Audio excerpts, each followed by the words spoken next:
Hello बच्चों, आइए प्रश्न को समझते हैं। प्रश्न दिया गया है, यदि log Aadhaar a x, log Aadhaar b x, log Aadhaar c x हरात्मक श्रेणी में है, तब a b c होंगे। तो बच्चों, इस प्रश्न में जो मुख्य अवधारणा का प्रयोग होगा वो ये होगा कि यदि a b c हरात्मक श्रेणी में है, तब a, b, c का व्युत्क्रम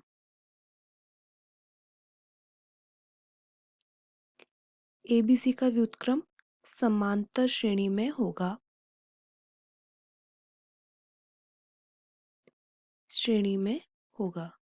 यदि कोई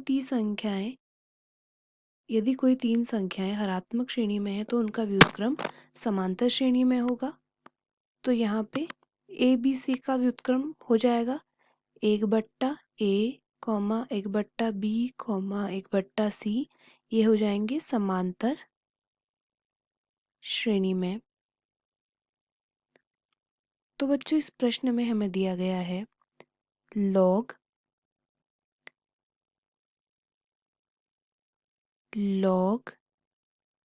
आधार a x, log Aadhaar b x, log Aadhaar c x, ये है हरात्मक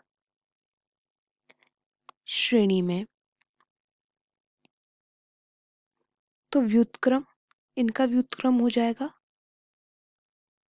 1/लॉग आधार a x, 1/लॉग Aadhaar b x, 1/लॉग Aadhaar c x।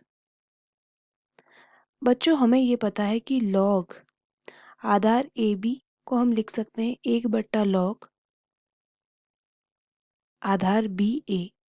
तो यहाँ पे भी हम इन पदों को क्रमशः लिख सकते हैं। लॉग आधार AX को हम लिख सकते हैं लॉग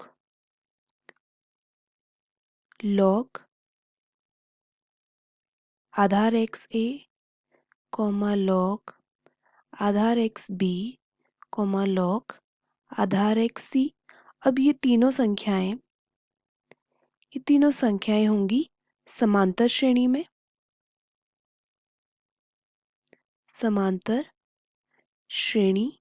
में।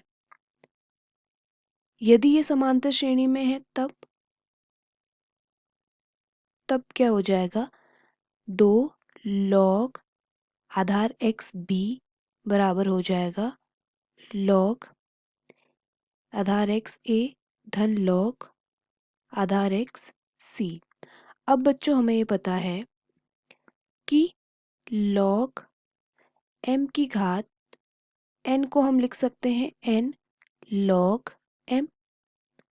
इन दोनों को हम एक दूसरे में बदल सकते हैं।